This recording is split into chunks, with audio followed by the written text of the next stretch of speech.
I'd like to welcome you to the Traffic Commission meeting of December 21st. If you could get up and salute the flag, please. I pledge allegiance to the flag of the United States of America and to the republic for which it stands, one nation, under God, indivisible, with liberty and justice for all. Thank you. We're going to go out of order. Ward 2 Councilor Ira Novoselsky would like to speak on a matter, and he has another meeting to attend. So I'm going to jump to requests.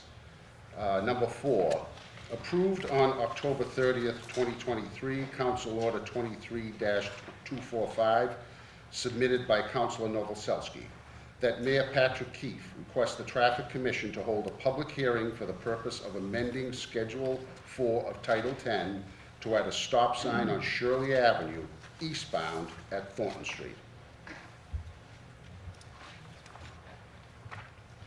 Thank you, Mr. Chairman, members of the Commission. Ira Novoselsky, 53 D Home Street, Ward 2 Councilor.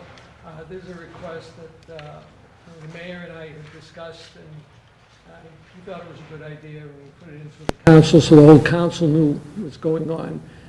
Coming down Shirley Ave, it's a speed calming issue where people are flying down, and that's a residential neighborhood before it gets to the commercial part of it. So we want to get them to stop at Thornton Street coming down Shirley Ave and make them stop there and then continue on until they can get to the stop sign at Walnut Ave. So we request a public hearing on this for next month. And before I leave, I want to congratulate you, Mr. Chairman, and wish you well. You've done a great job here in the Traffic Commission, and we appreciate it. And I look forward to working with you up at the council. Thank you very much. I appreciate that. Thank you. Do I hear a motion to move to a public hearing? Motion. Second. Second. Oh, I was remiss. I didn't introduce the members of the commission. We have Acting Police Chief Sean Randall, Frank Stringy, City Planner, City Engineer Nick Rystrom, and Fire Chief Chris Bright, myself, Paul Agenzio. I apologize for that. We'll move back to our public hearings. We're going to discuss Chapter 10.38, Electric Vehicle Infrastructure and Parking, regarding the installation of electric vehicle supply equipment upon the city's public ways, to provide a policy in which the city can install electric vehicle charging stations, and access fees for electric vehicle charging stations. So Julie DeMauro, the Department of Planning and Community Development. We've been working on this policy since the summertime. Currently, our EV charging systems, any type of EV charging used in the public right-of-way is free to the public. We want to assign some fees to the use of these public charging stations. So there would be, users would be charged a kilowatt rate per hour. That would be set quarterly based on the electrical fees or electrical charges National Grid sends back down to us. In addition to that, we would be putting on the books the fines associated with parking in an EV bay, if you're not a registered electric vehicle, or parking longer than the 2-hour restriction. And then we've also added in the ordinance where the funding would go to, and then the policy to install other public electric vehicle chargers in the city's right-of-way in the future. Thank you. Thank you. Anyone else wishing to speak in favor? Anyone opposed? Anyone wish to speak in opposition? Thank you, Mr. Chairman. I know I was going to squeeze out, but I heard this coming up. I have an issue with putting these charges on Shirley Ave. We already have a couple in the municipal lot, and I really don't want them on the Ave where the parking meters are. I think it would be taking away spaces from the businesses, and there aren't a lot of people that need the chargers down in Shirley Ave, even the ones that come down there. So I have a problem with it going on Shirley Ave where the poles are and meters are. So just let you know. Thank you. Thank you, Councilor. Julie, are there specific locations that these charging stations are proposed? So at this time, no. We're waiting to get a study back from Weston and Sampson that did a full EV evaluation for Revere, Chelsea, and Winthrop. There's a lot that goes into it. We have to look at density, the number of cars registered that are electric vehicles, also to what's around for people to drop their car off, and then kind of like the current stations that we have now are geared towards driving economic development. We put them in locations where there's some sort of marketplace where people can charge up and then shop or do their errands. And then last point of all this, that we would have to look at what the electrical infrastructure is. So if there's an upgrade, that's a cost to the city. But the way this ordinance is written is that any proposed electric vehicle charging station needs to come to the traffic commission. I'm not just gonna put them where I want. You will be the deciding factor as always. So that's how we would approach this. There would be a request for a public hearing, and then there would be a public hearing and the abutters would be notified. Okay. So we So would if follow that approved- policy like we do everything else. So if this is approved tonight, the locations would have to still come before the traffic commission. Correct, Does correct. that satisfy you, Council? Okay. Thank you. Anyone else wishing to speak?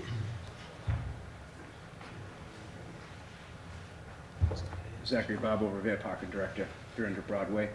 Julie and I started working on this a little bit last year when EVs were kind of becoming a little bit more popular, and we were daunted with the task of trying to find a better way to have the city bring back some costs. The city pays for all the costs of the installation of the machines, the maintenance of the machines, and the use of electricity for these stations. So I think the real heart behind this is to try to find a way to recoup some of this revenue that the city's losing, as within the past few years, EVs have really blown up, and the bill that the city's faced with an electric cost for the charging has basically tripled. So I think that's the reason, one of the main reasons why this is in front of you tonight. Thank you. Thank you. Anyone else wishing to speak? Members of the commission? Mr. Chairman, so right now, I believe this ordinance would apply to existing EV stations we have within our public parking lots, municipal lots. And again, as Julie mentioned, it would be up to the traffic commission to approve other future locations within the city. So I see no problem in passing this the way it is submitted, since it's going to just apply to existing stations that have already been on our books. Okay, thank you. Mr. Chairman? Yes. If I may, do we have the specifics of the language that is proposed? I don't see that in our packet. Would you have that, Julie, the specifics as to what the ordinance says? What would we be voting on? But where would they be? No. So the language of, Oh, it'd be under chapter 10. It would be, Bill, do you have what the, yes, we do. So it's not on there? No. No. No, okay. I can go upstairs and print it out right now, and you can go through the rest of if you want. I'd like to see what is proposed before we vote on it. I'm not sure how the rest of the commission members feel. Is there any time constraints on this if we table this till Well, the January? only time, Yep, please.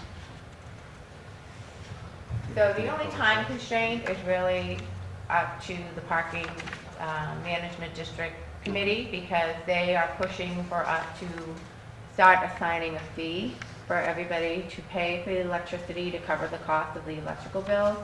So I don't know how much longer the city wants to go to take on those costs, so I don't know. I can tell you that the bills are averaging anywhere from $1,000 to maybe $1,500 a month just for City Hall.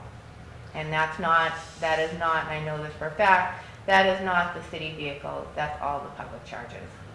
So, and I believe that the rate for the winter is gonna get a little bit higher, so that I could push it up to 2,000. I mean, I don't know. I guess it's up to how everybody feels about tabling this for a little bit longer, and the city eating the cost of the free electricity. That's you guys.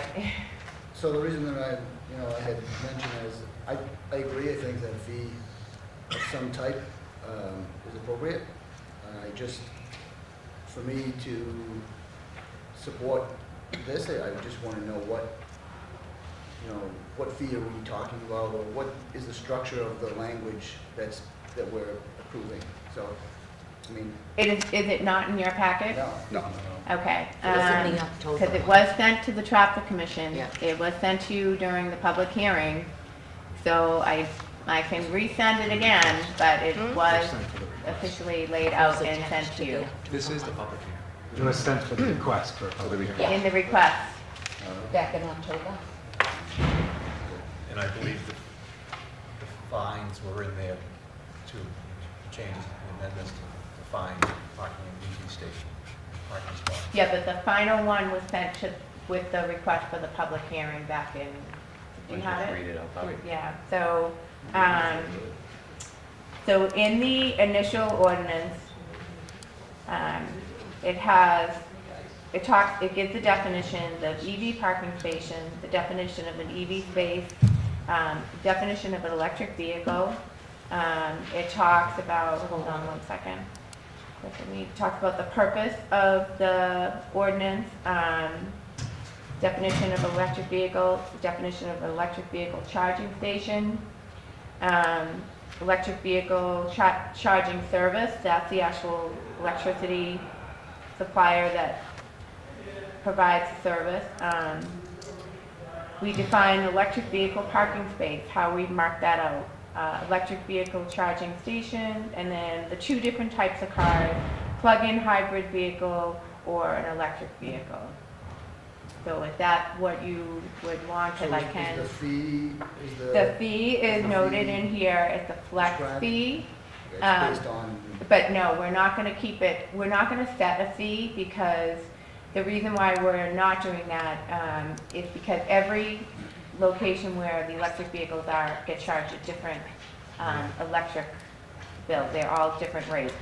And then what we didn't wanna do, because we weren't sure when this was gonna pass, and we didn't wanna say, oh, I'm just throwing out numbers here, $2.50 per hour.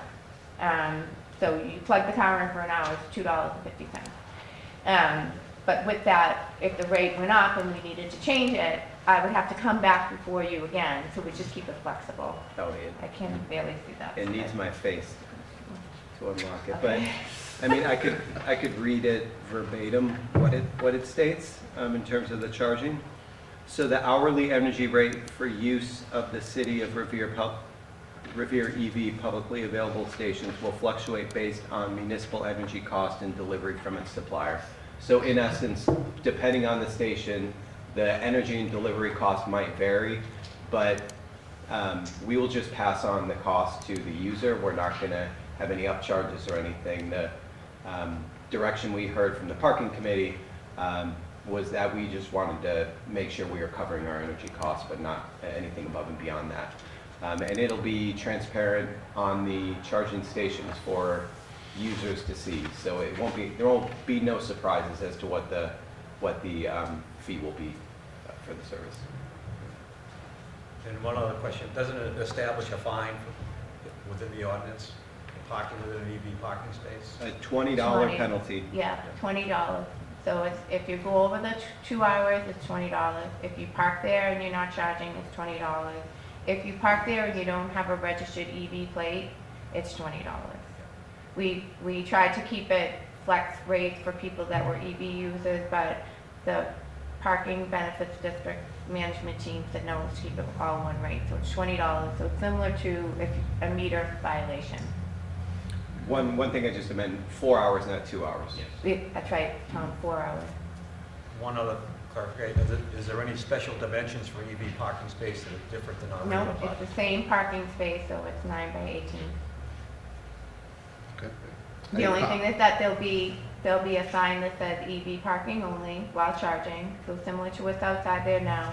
And then the EV decal on the pavement, that all of the parking spots will have that. They'll be clearly marked. Are you comfortable voting that? yes, thank you. Okay. Do I hear a motion to approve? Make a motion to approve. Second? Second. All in favor?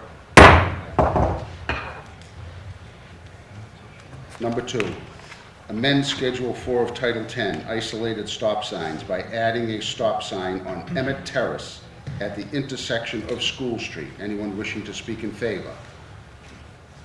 Isn't there one there? It's across the street. On the telephone pole.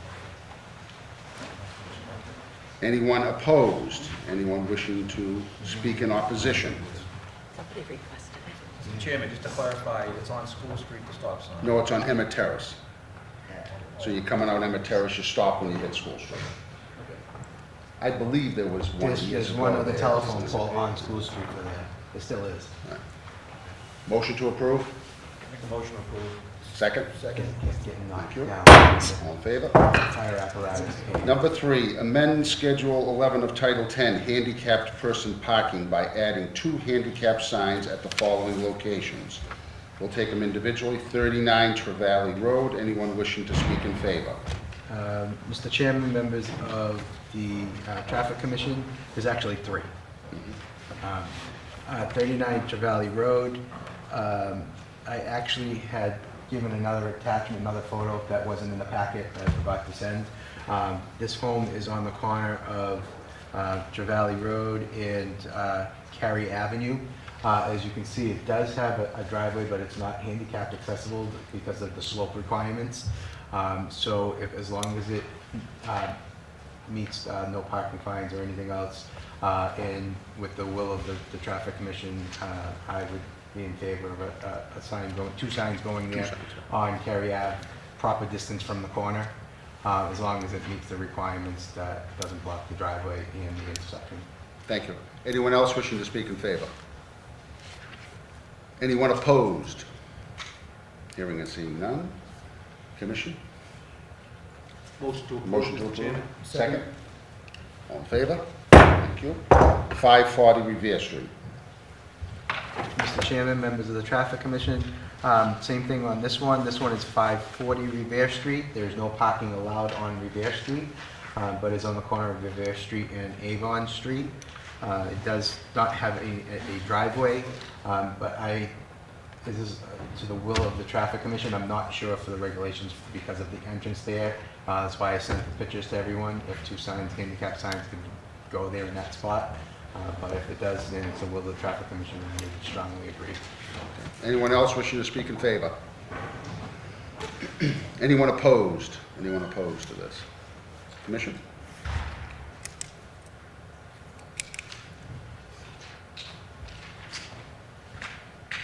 So it would be alongside the house on Avon. On Avon Street. Motion to approve. Motion approved. Second? Second. All in favor? Thank you. And 76 Orvis Road.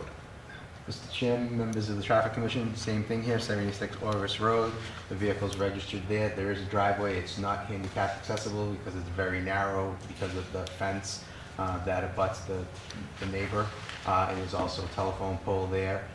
So the vehicle is registered there, so if it's the will of the Traffic Commission, I strongly agree with installing a handicap sign there also. 2 signs.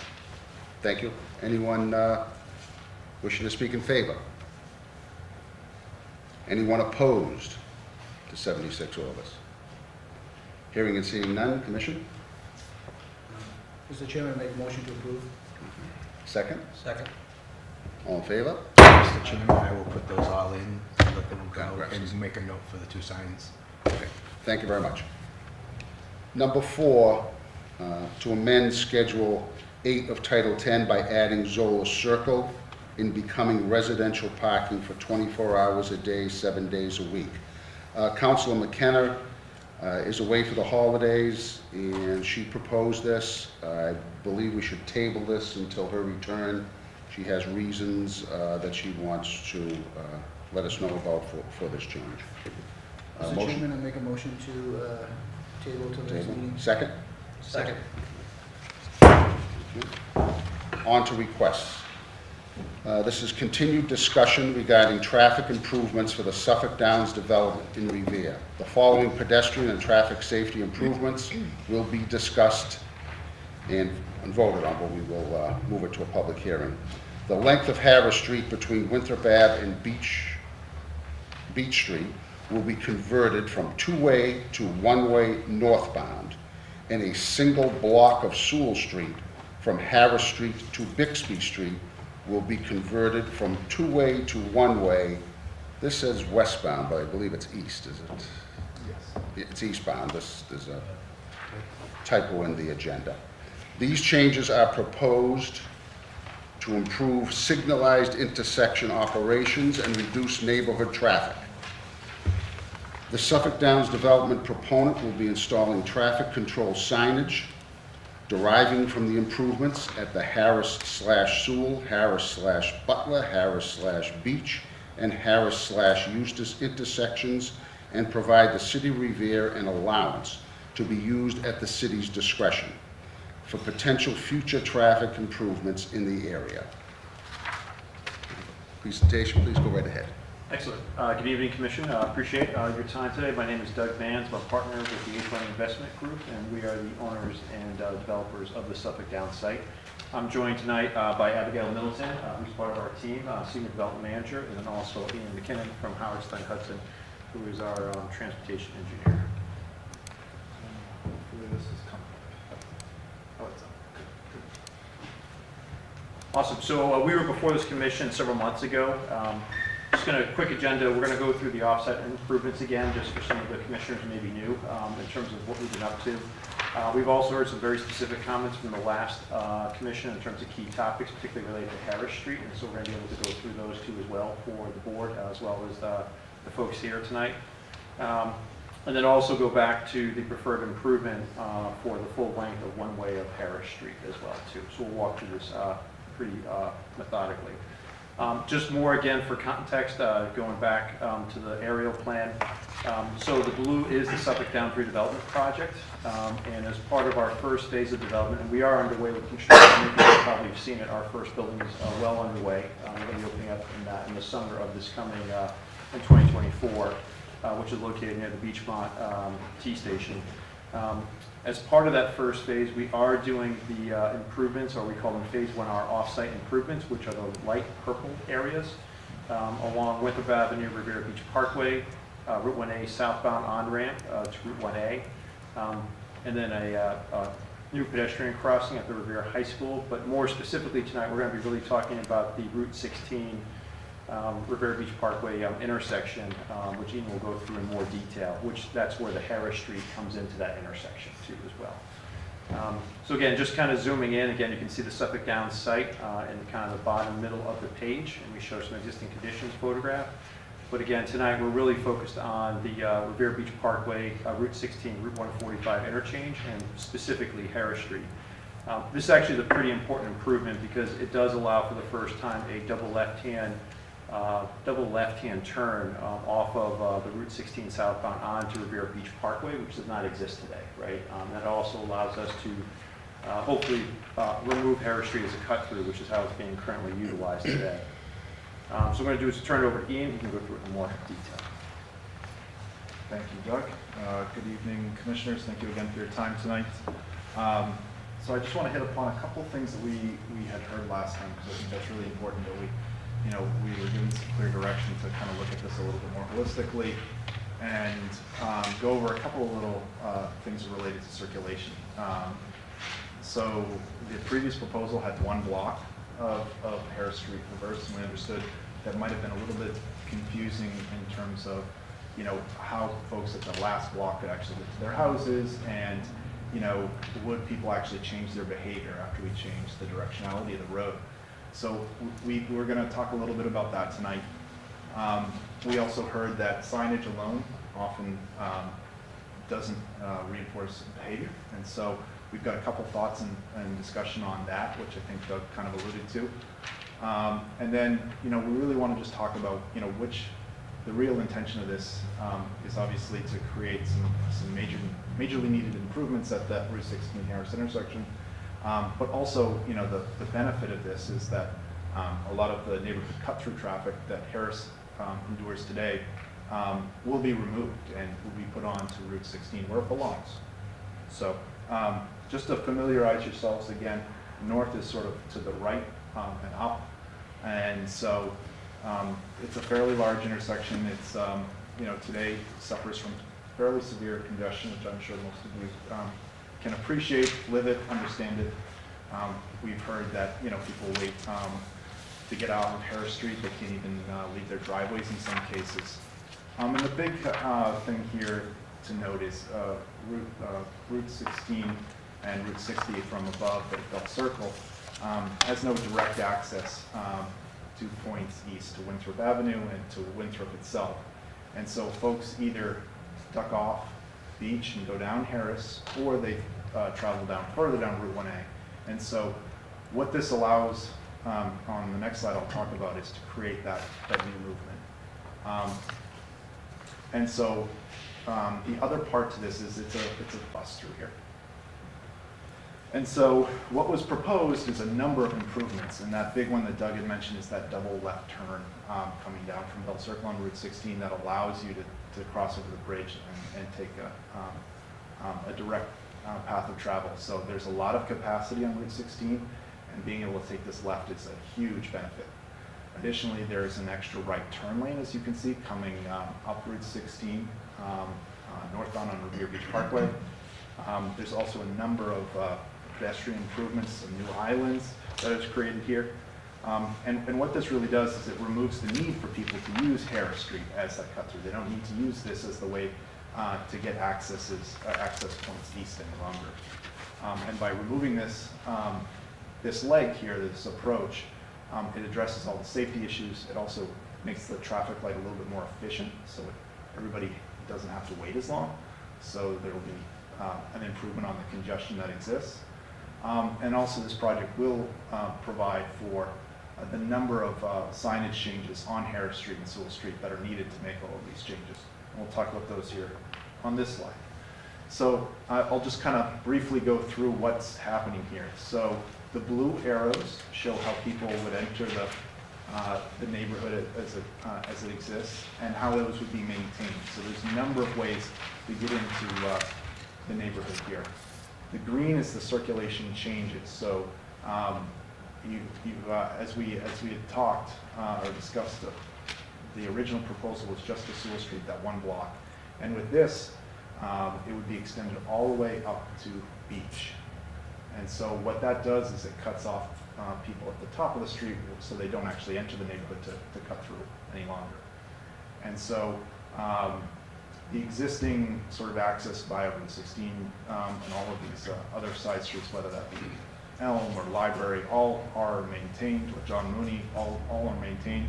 It's just the way that people exit will be now straight north to Beach Avenue, or they could loop back around via Library or Sewell to get back out to Winthrop Avenue as well.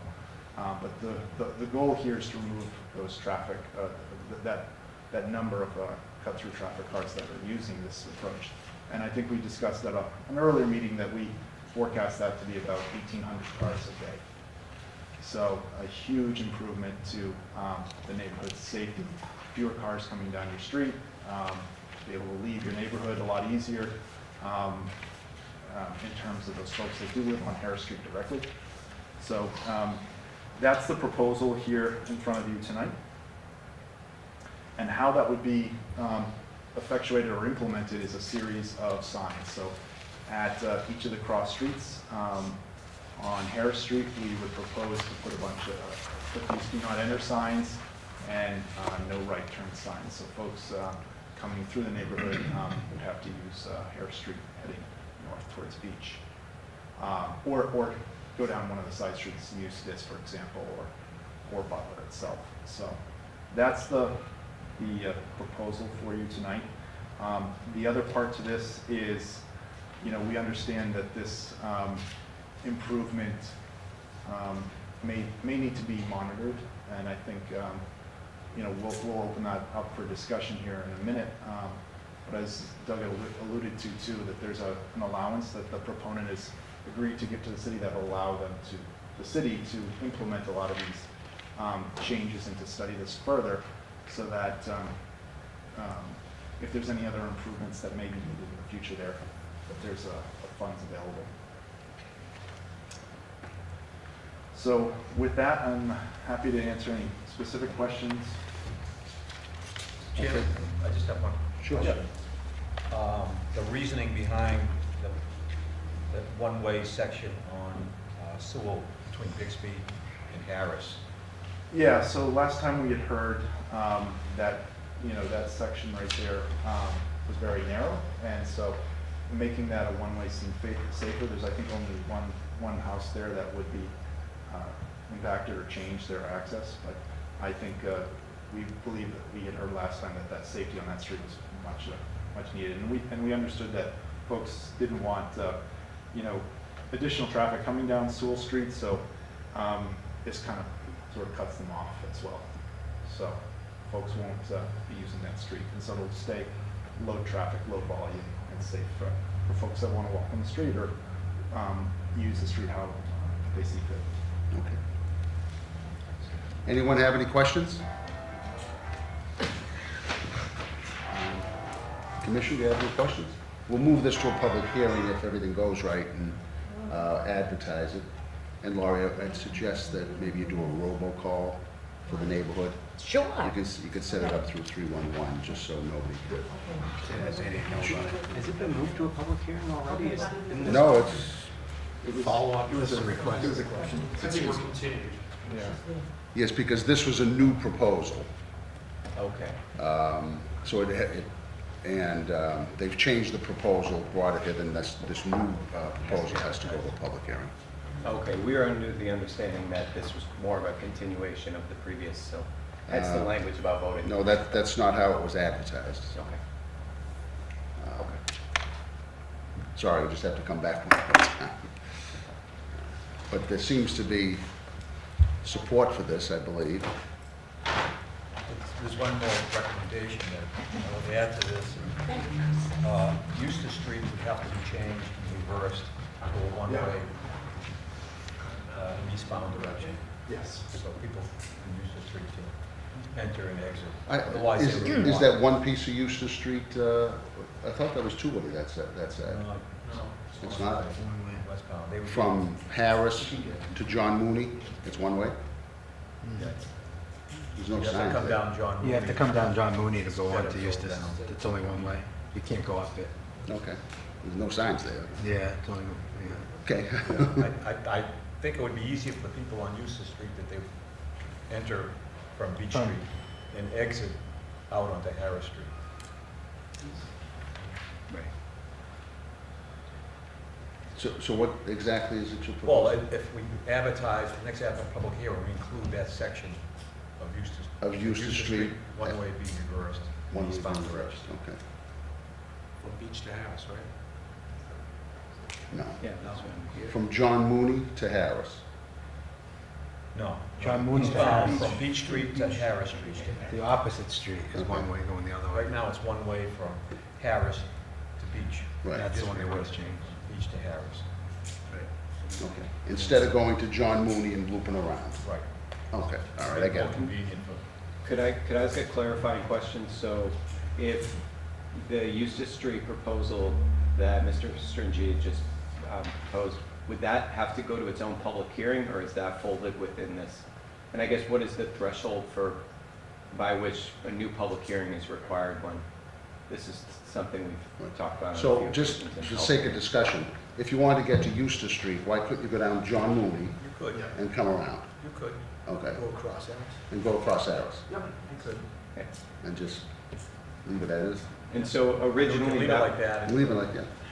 the Eustis Street was proposed as one of several things that my department would utilize that funding for after a period of time, let's say 6 months, maybe a year, where understanding there's going to be some behavior change here, Mhm. and maybe some tweaks that will be needed. We'll be monitoring the situation, and that was one of them proposed. Okay. Another was to continue one way for the duration of Harris Street. Thinking of traffic calming measures along Harris Street. All those things are considerations we make, and utilizing this $35,000 to conduct design changes to effectuate any final permanent changes we need. But Okay. if So this will go to another public hearing in January then? That's, This, as proposed, will go to a public hearing in January, yes. And, Okay. Sorry, go ahead. sure, go right ahead. No, just for clarification, because we were continued from the last hearing, so I just want to make sure, just so we understand, because I think we were confused, we thought this was a continuation of a public hearing versus a new one, or just, I don't. There may be some confusion, but this was advertised this way, so Okay. it wasn't advertised as a public hearing.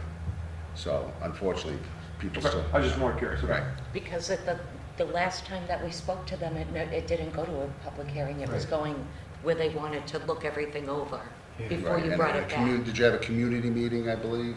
So I think we were before this commission, and we asked for a continuance because of the public Okay. comment that was received. And then that's why we were coming back here. Okay. Well, again, under our understanding was the continuation of the public hearing.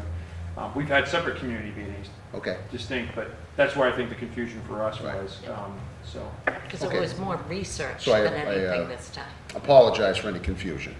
So it has to go to Okay. a public hearing in January. Yeah. And why don't we just leave Eustace Street as it is? You could And as until Tom it's said, not they here.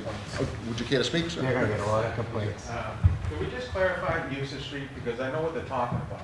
Right. Because if you make it a one-way going Yeah. this way, it's only a one-way coming off of Harris Street going to the left, if you're heading towards Beach Street.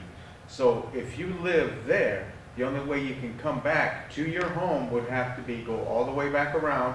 You can't come down Harris, you would have to go back all the way down and come back across.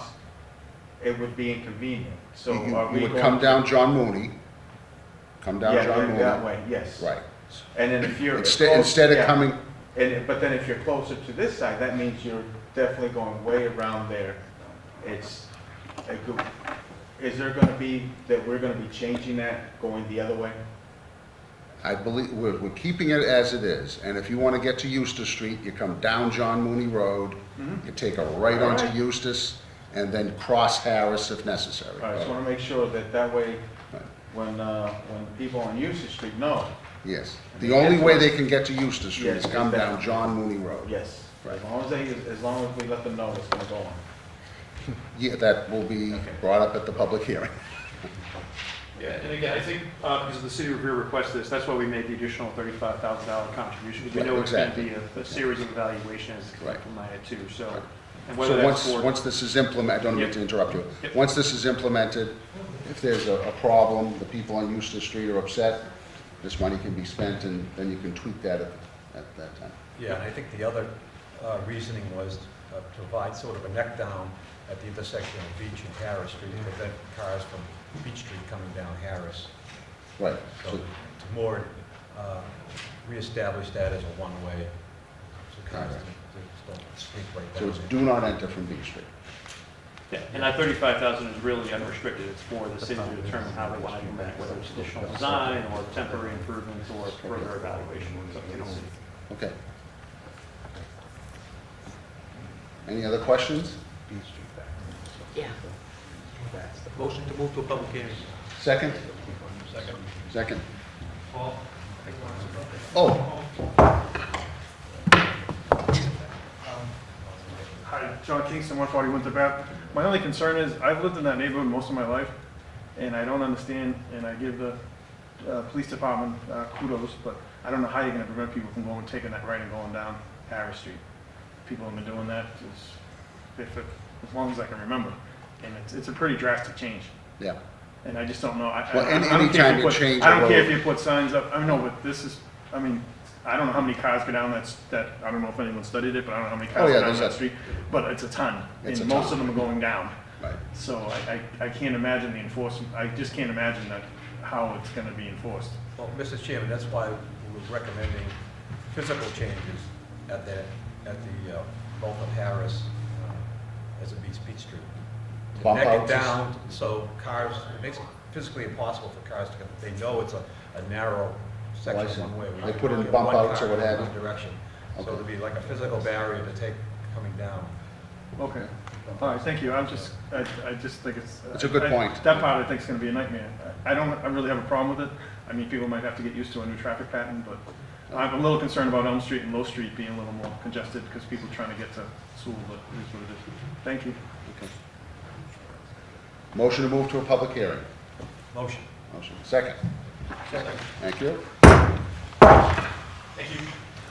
Thank you, thank you very much. Sorry about the confusion. Number 2, removal of the handicap sign located at 1465 North Shore Road. A new resident has purchased the property. Mr. Chairman, members of the Traffic Commission, I'm hoping that this does not have to go to a public hearing. I received the purchase and sales agreements and mortgage agreements for the new owner of this residence. So it is a new homeowner that does not need the handicap sign there, so I was hoping that we can just put it in and have this sign on. Oh, I'm sure there's no. We don't have to move that to a public hearing, it's just. Motion to approve. I'll put that in that file. Thank you. Number 3, approved on July 31st, 2023, Council Order 23-181, submitted by Councilor Morabito, that Mayor Patrick Keefe requests the Traffic Commission to establish Hancock Street as a one-way heading towards Mountain Avenue. Now, there's no one here to speak on the reason for this. Do you want to move this to a? Yeah, Mr. It's a Chairman, council at order. one so- time, I presented a traffic management plan for all those streets, Right. making them all one-ways, every other street, in a Okay. fashion that would all work. So maybe this could be tied into that. Okay, So so do you want to move it to a public hearing or it table would it? affect, it would impact all those streets, you know, they're all two ways, it would be all one-ways now. Except, I think there are a few one-ways. There's a few ones. But this only affects this one. This only affects Hancock. Yeah, I mean, So it is a council order, so do you want to move it to a public hearing? Okay. Motion to move to a public hearing. Motion. Motion, second? Second. Second. And that's it? Mr. Chairman, I had one request. Yes. Come in to me yesterday, as a matter of fact, a resident on Goodwin Ave. It's the last house on Goodwin Ave before the Linway, and there's a no parking sign near the corner, but it's on a pole, Okay. and nobody can see it. So he can't get out of his driveway, and he wants to have a parking sign there that's on Its own pole instead of, so people can see it. okay. Put that in as a request. Sure, that's not a problem. We can just put that in as a work order, Yeah. Public Works Department. What do you think? So the next meeting will be January 18th. A motion to adjourn Just until 1 second, Mr. January? Chairman. Yes. Just one question I want to ask, if we ever found out if we got the DPW to correct the signs, the handicap sign installations, the 2 signs? Yes, I've instructed them to do 2 signs where appropriate and where That was necessary. approved. Yeah. Thank you, Okay, and I'll make sure that happens. thank you. Okay? Motion to adjourn? Motion All to right, adjourn? thank you, Paul. Thank you, Paul. Welcome. Good luck. Glorious service to the city of Virginia.